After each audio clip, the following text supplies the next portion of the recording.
friends, and welcome back to Ghouls Night In, the spooky chat show with your best ghoul friends. I'm Penny Snark, And I'm Midge Munster. and as we move into the late autumn, the early winter time, there is a movie that I just really love for this time of year, which falls into one of our other favorite categories, which are movies that we think did not get like their rightful appreciation when they first came out. Oh. So today we are going to talk about a little film called Crimson Peak. Yes, girl. I wish I could scream into a microphone. Oh, Oh, this is man. one of my favorite films of ever times. Yes, same. So we are going to talk about it today. We are going to get into the crimsonness of all of And it. the And the peakness. peakness. I will say there may be some spoilers in this conversation, but this is definitely not like a movie that's ruined by knowing what happens in it.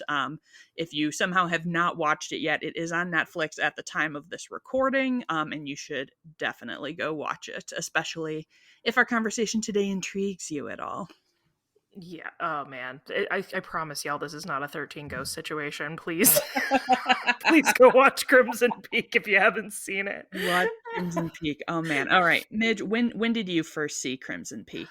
Oh, gosh. I don't know. I mean, it must have been around when it came out. It's been a Yeah, did you long see it in time ago. theaters? No, I think I saw it on a DVD. I don't even know what year did this come out. I want to This say came I out saw it in in college. 2015. Okay, yep. So it would have been college. Maybe I did. I don't remember. Yeah, I did go see this in theaters. I was a big Guillermo del Toro fan. Rightfully I so. still am. Yeah. At the time I was, and that is why I went to go see it in theaters. So I went to go see it alone at a matinee showing. The only Amazing. other people in the theater were a dad and like four tween girls, who I do not think knew anything about this movie, and they talked a lot. This was actually this is the only time I've ever like gotten up and moved during a movie to Oh get my away from gosh. people. But despite the distractions, this movie still pulled me all the way in. I was immediately obsessed with it. This was definitely my first time seeing anything that was remotely scary in theaters, and I will say, like, Mm, this isn't like a horror movie, but like there are some no. spooky parts. There are some creepy ghosts. I was definitely spooked watching this, but I still loved it. Yeah, it definitely has horror elements much like most of his work, Hmm. but it's definitely tolerable if you're a scaredy cat, I think. Yes. So as we just said, Crimson Peak was released in October of 2015, but it actually had a long life before that. So Guillermo del Toro and the director and writer, along with Matthew Robbins, wrote the spec script all the way back in 2006, right after Pan's Labyrinth came out. Mm. I'm Um, also having an epiphany, which I won't yeah. spoil, but I'm suddenly Ooh. realizing, of course you love this movie. This Yeah, movie it just is like deeply it my just shit. hit me. Yeah. um Oh. s- so it did like sell like right after they wrote it, but as any Del Toro fan knows, this is a busy man. He is always doing something. And I Mhm. feel like his projects just tend to simmer for a long time. Like you'll hear about it and then you're like, is it happening, is it not happening? Sometimes it's not happening, but sometimes he does come back. Me right now with Frankenstein. Right, I know, and it does seem like it's actually happening now, I so know. I'm so fingers excited. crossed. So yeah, Guillermo was like, "I'm gonna make Hellboy 2, and I'm gonna make some Hobbit movies." And then it was like, well, maybe he was just gonna produce Crimson Peak, and he would get someone else to direct it, but then he didn't really like anybody for it. And eventually, he made Pacific Rim with Legendary Pictures, and they were like, "Hey, we would love to make another movie with you. Like, what have you got?" Kind of like on the shelf. And because Guillermo del Toro is wild as hell, which I appreciate, he was like, well, I have an adaptation of an H.P. Lovecraft story. I have a Western version of The Count of Monte Cristo, or I have Crimson Peak. And I want to see all of those movies, Oh, Captain, honestly. my Captain, yeah. But they were like, sweet, Crimson Peak sounds good. Let's do it. Um, and so, in interviews about this movie, Del Toro has really talked about how, in kind of this like aughties 2010s period, horror had kind of been stuck in this like gritty found footage sort of place. And he really wanted to bring it back to something like grandiose and a lot more like the large scale like horror movies of the past, like Universal horror, things like that. As I said before, this is a movie that oh, actually, I didn't say this before. I put that in my notes and then I moved it. So, for the first time, you're hearing that this is a movie that got like kind of a mixed to positive reception from critics. It really didn't perform at the box office. And I feel, okay, this is going to sound incredibly condescending and obnoxious. Snarky, But one might say. snarky. I feel like a lot of people who don't like Crimson Peak don't really understand it. I could see that. I It just and and to be fair, like that is not entirely on them. It is just it's very unique in its genre. I feel like in that it is very much a gothic romance and like in the Mhm. tradition of gothic fiction more than it is in like a tradition of like what you might expect from a horror movie. Well, and I this is something I think is unique to Guillermo del Toro also, that like he doesn't always give you what you want. Mhm. And I think a lot of people maybe didn't like the ending of this film. Yeah. And I love it for that reason. I love that it subverts expectation and that he kind of leaves the viewer like, ugh, you know? Yeah, and I mean, I feel like that is also like it's like it's gothic romance does not mean it's like it's It's romantic, not but that doesn't happy mean it's a endings. love story with a happy ending. Like it's Exactly. that's just not what the genre is going to be about. And I think that Exactly. it nails like its kind of gothic roots so well that I think it did Mhm. kind of like surprise a lot of modern audiences who maybe aren't like expecting that from I this agree. movie. I agree. But and yeah, I think that's this movie's strong suit, but I see Mhm. where it might have turned a lot of people off. Yes. And totally fair if you like just don't like it. But I feel like if you can recognize that it's successfully completing the tropes that it's setting out to portray Yeah. because it's a great movie. So shut up. So So so shut up. Thank so you. shut up. This has been Ghouls Night In. No. Yes, the end. This is the end of the episode. Crimson Peak is the best, and you're wrong. Goodbye. Goodbye. Um, all right. We have to talk about how absolutely beautiful this movie is. So the production design was done by Thomas Sanders, who actually was nominated for an Oscar for his art direction on Francis Ford Coppola's Dracula. So Mhm. very much on there. Allerdale Hall is so much a character in the film. In a lot of ways, it's really like the starring character. Mhm. Everything comes back to the house. I read Which is some, just my yeah, favorite genre of yes, film. Big uh, spooky house and like house as a character is my favorite genre it's of the film and best. television, and this is it done at its like max capacity so well. Mhm. It is so true. So I read some interviews in Slate and Architectural Digest about designing the house because, much like our beautiful practical magic house, this is not a real place. Sadly, I cannot go and live and rot here. Um, but Just um, let me rot. just let me rot. Just let In me rot like Allerdale Allerdale Hall. Hall.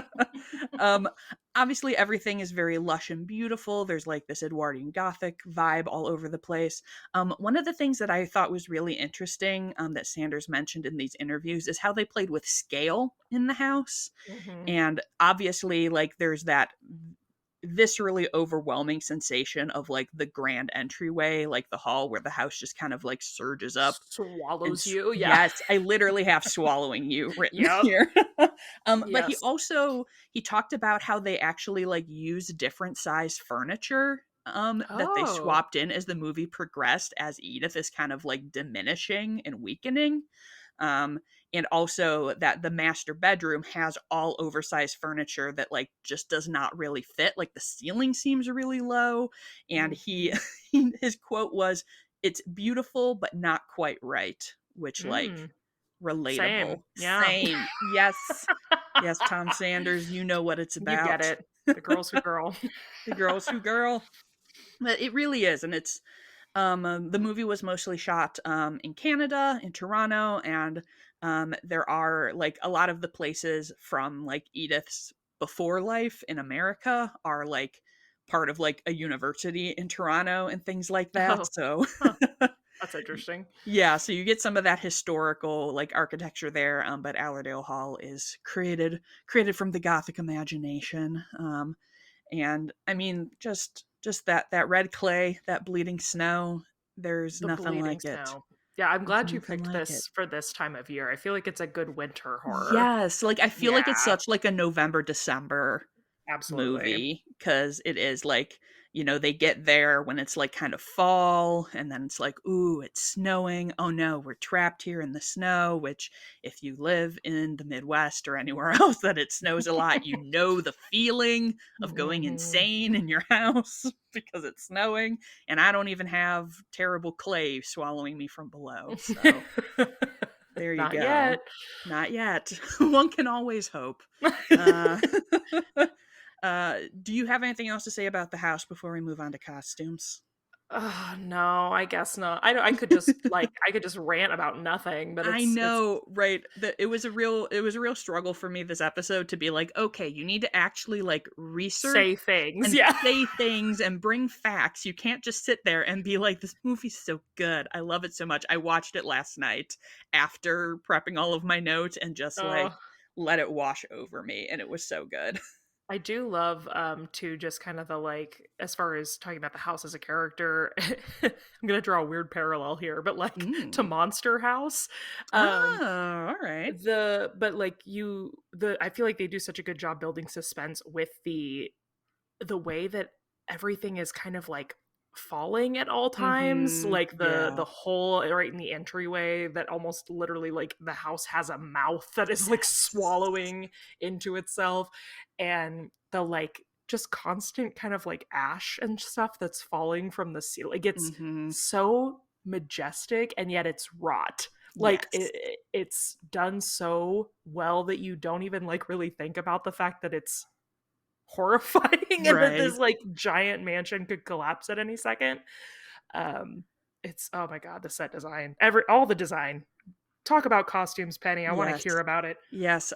So the costumes were done by Kate Hawley, who actually, interestingly, and I feel like this makes sense when you look at it, spent most of her career doing costumes and production design for theater. So Yeah, like absolutely. opera, I ballet, Yep, and it's just this, it's so theatrical. I mean, the Edwardian style is in full effect. The biggest sleeves you've ever seen in your ever goddamn seen. Yeah. life. Just like so much beautiful embellishment. I mean, anyone who follows me outside of the podcast knows I'm a huge historic fashion girl, and What? I know this movie is just drool worthy. Like when people talk about dream projects, it would definitely for me be recreating some of these costumes Yeah, because they're it's just that gold dress of Edith's for me. I oh, that she in her bedroom. so Oh, good. it's so good. I am super obsessed. There's a cosplayer called Lunar Rose Costuming, and she's Mhm. made like the deep red dress that Lucille wears at the party that has like the Oh, braided spine going down the back. And yes. I'm just I love that so much. Or even like I really love like Lucille's like little goth outfit she wears in the park where like Edith is Oh, just like, I'm a absolutely. beautiful summer butterfly, and she's like, that's nice. She's like, "I'm a decades-old I'm vampire now." Yep.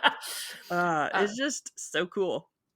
yeah, well, and I feel like we have to shout out the fact that as we speak, La Femme en Noir is making a Yes. Crimson Peak line. Oh. So Penny and I's one of our favorite clothing brands. If you've seen us wear any of our Sleepy Hollow gear or anything Mhm. like that, it's all from Micheline Pitt's company, La Femme en Noir, and they are currently producing a licensed Crimson Peak line, and I will be giving them all my money. Yes, I cannot wait to see what's gonna be in there because there's such a rich, vein to pull from for this. And Mm. of course, one of the true hallmarks of Gothic fiction is running around your creepy old house in a In a ginormous nightgown. nightgown. Give me that And nightgown. Crimson Peak has such great nightgowns. Nightgowns for everybody. We got murder in nightgowns. Nightgowns for every occasion. Yes, all so good. And it's just so good. You got your big candelabra in your nightgown with like 100 million frills that you're like, how do you not light yourself on fire walking around with this candelabra in the darkness? Yeah, and all that hair. Yes. Oh, the hair. Hair flying everywhere. It's so good. It's so good. All right. So I learned that this movie actually had a different cast to begin with, which I Oh. feel like I probably knew at the time because I was pretty invested, but I had forgotten this. But the original casting for Thomas and Edith was Benedict Cumberbatch and Emma Stone. I feel like that's just okay. So if I don't think we've mentioned this yet, if you don't know, the actual cast is Tom Yes. Hiddleston and oh my gosh, what's her name? What's Edith's name? Mia Wasikowska. I'm sorry, Literally, Mia. literally, my brain was like Amanda Seyfried, and I was like, that is not her. Um, but I feel like Benedict Cumberbatch is just like that's a lateral move to Tom Hiddleston. I'm That's the like, same person. well, man, see, I so disagree because, like, Okay. I feel like it's always hard to imagine like different actors in a film you like, but like just Uh-huh. imagining this version of Crimson Peak is just, it has me shook.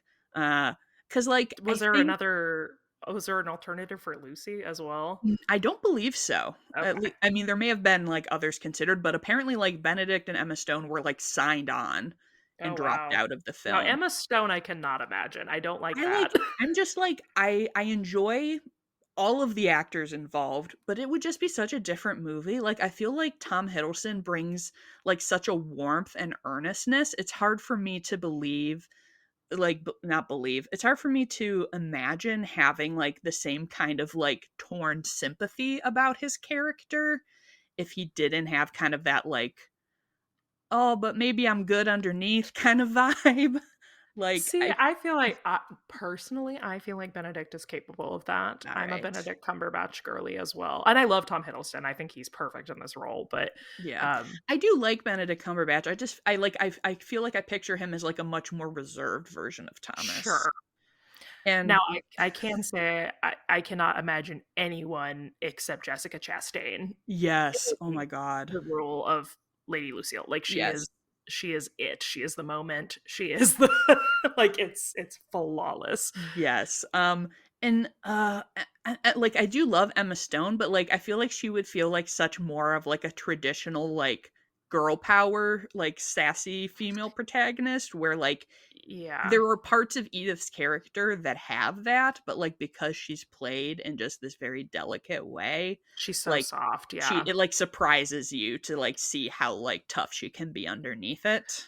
Well, and I mean, I don't particularly know her from other roles. I'm sure I mean, except like Alice in Yeah. Wonderland, but like I know she's probably done a lot of stuff, but she's not Emma Stone.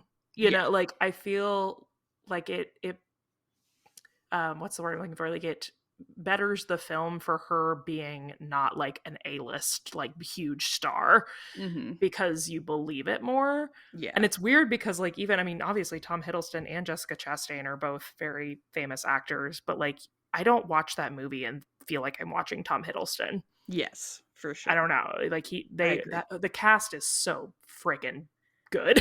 Yes. The Okay. acting is so nuanced. I love that you have led me into this so well.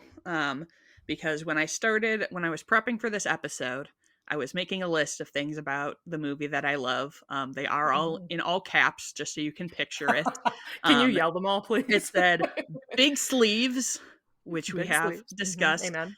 gothic aesthetic, Mhm. house with three exclamation points, and then the thing that we are going to talk about now, intense toxic sapphic energy. Absolutely. So Absolutely.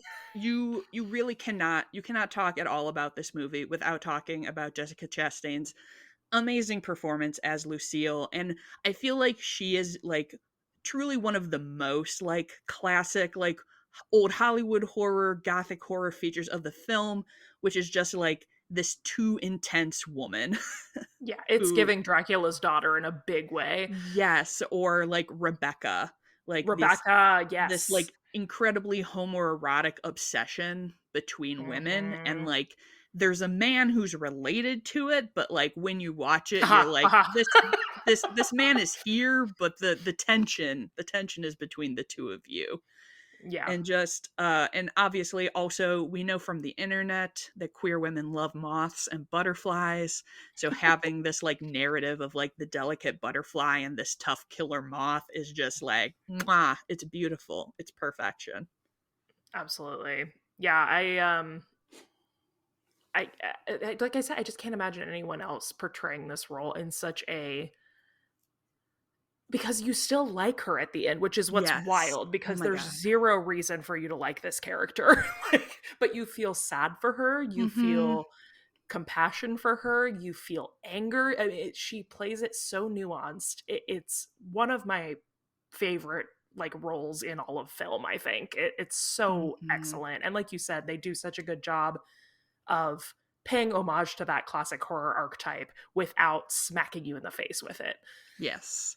Yeah, she's just kind of she's there, she's doing her thing. I mean, I think obviously unsurprising to anyone who listens to this show, I love like a feral female character, Mm-hmm. and just like this character who's like incredibly buttoned up, and you get just like glimpses of kind of violence throughout until of course, spoiler alert, the end, when it is all fully revealed and we've got hair flying, nightgown everywhere, and just like Sledgehammers, just yes, just going absolute feral all energy. all in, and it's Yeah. so good. Oh my And god. to have been like written and directed by a man, I think Yeah. like Guillermo del Toro gave the space for these female characters to fully be like fleshed out people and really have so much dimension. Even Edith, like even though she's so soft, she has so much depth. Um, it's just, and again, like I mean, really, like you said, and I love that Tom Hiddleston knew that playing the role. It's like, and also I'm just here. Right? It's like I was kind of like I was an instigating factor here, but the real story is going on next to me. Yes, yes. And also, I mean, you have your adorable golden retriever, Doctor Man, who's like, "Let me help! Oh no, I've been stabbed." Can I tell you so truthfully that I have probably seen this film 30 times, and every single time I forget about him until Yes. he pops up on screen, and I'm like, "Oh, that's right. Oh, you He's were a part here. of this. I forgot." Yeah. uh, it's just it's so good. I just love it so much. It's such a good movie, and like the music is also incredible. Yes, Just yes. so beautiful, and like it's a movie where like I love the dialogue, but also you could watch it on silent and And just and I soak it have. in. I've put that shit on in the background while I work on mute and just like, Mm, ah. so good. I would, you know what I would somewhere, hopefully somewhere has done this. If they haven't, it's a travesty. I would love to go to one of those, like a live symphony playing along to a movie for Crimson Oh my Peak. gosh, That yeah. would be so good. Yeah, That'd be I so don't know if good. that ever and I feel like it's, it's such a weird thing because I feel like amongst our community it really has a following, but I feel like Mhm. those films I never hear get brought up in like normal conversations about Yes. good spooky films or good horror films. Um and so yeah, I mean I feel like I see a lot of certain, like there's like three or four films I see symphonies do all the time around Halloween, and I've never, I mean I worked for a symphony, I feel like Mhm. I know what's in rotation. I've Yes. never seen this as an option, and it definitely should be. That would rock. Yes. This Oh, is man. Penny and I'm I's just formal mad. petition. Yes, formal petition. Please do this for us. We need It's this. just you and I sitting in a massive symphony hall. No one else came. Yes, wearing incredible We've both gowns. made full scale replicas of gowns Oh, from the yes. film. We have a man sitting 6 row behind us in dark sunglasses. Yes. That is the life, man. That is the life. Well, this episode was my love letter to Crimson Peak. I knew that you would also be excited to talk about it, Yeah, since we have been getting hype for that fashion collection coming. This like the little teasers we've seen has already been so stunning and intriguing. So I I also just love just this movie, I man. do I just ordered the was it Petals and Poison? Oh yes, They did yeah, the replica of the Allerdale Hall ring. yes. And I did certainly join the Kickstarter for that and order it, and I'm so excited. I am just such not a ring girl. I'm I not wanted either, but I will I wear was like, that. "I want this," but I'm like, "I'm never gonna wear this. I can't have things on my Yeah, hands." I had to train myself for years to wear my wedding ring, and I'm like, it may have to take a back seat. I have one finger that can wear a ring, and this might be the one. No. This might be the one. I also, real quick before we go, because I'm Yeah. kind of I didn't want to jump ahead of you, but I'm kind of shocked we didn't talk about Ooh. ghost design because Oh, the ghost design. Oh my gosh. this film has some of the best, most unique depiction of ghosts I've ever Yes. seen. They're so cool. I freaking so I guess I don't think we covered just very basic premise of this film with Oh, no. no. I just No, steamrolled you're right in great. on No, there. you did wonderful. But just very basic baseline in case you have no concept of this at all. Um, Edith is American, and then Tom Hiddleston and Jessica Chastain's characters are brother and sister from England. They come to America looking to fund a project for like a machine that's supposed to dig up clay out of the earth. For and Edith's father is who they're looking to, you know, do that. So the whole story is about their house basically is the one that's falling into the earth because of this red clay that is like coming up through the ground, and they need to be able Mhm. to get it out from under the house to keep the house from sinking into the abyss.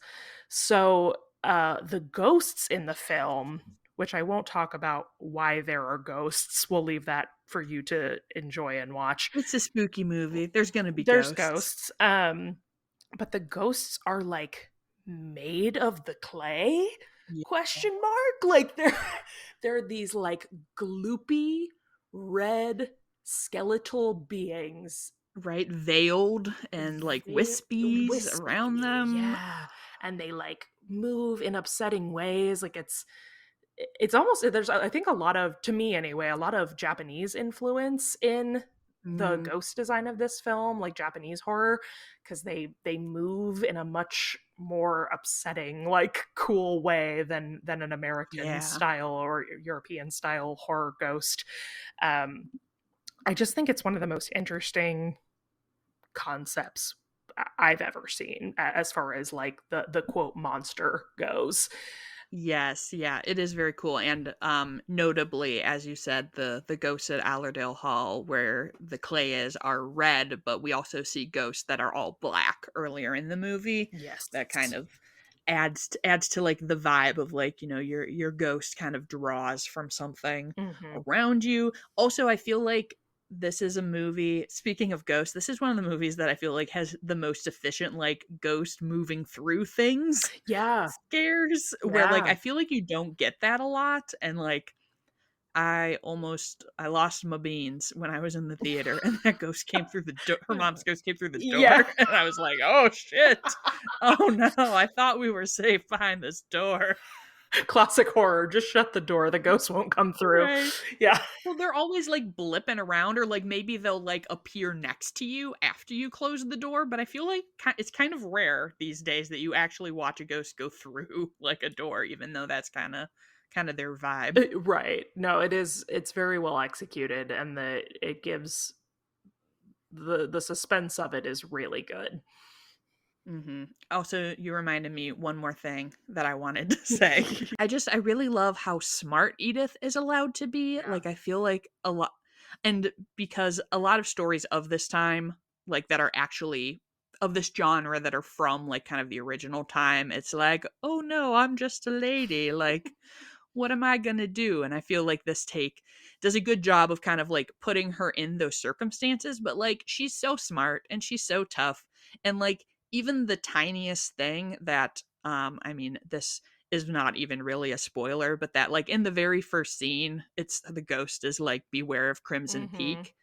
The fact that she doesn't know that it's called Crimson Peak until she's already there just gives me so much, because in a normal movie they would be like, oh well, one time a ghost told me not to go to Crimson Peak, but I'm sure this guy who's asking me to go to Crimson Peak is probably fine. Right. Like, Right. sure. And I was just like, yes, thank you, movie, thank you for giving us that much, and like letting our protagonist be like a sensible Well, and I gal. see so much. I mean, again, coming back to the gothic romance aspect, I see so much Mary Shelley influence in her character, which Oh is yeah. really Hmm. cool and exciting because uh, they obviously took a lot from the real people that inspired Yes. this genre and put it into the film, which I think is, the best way to do it.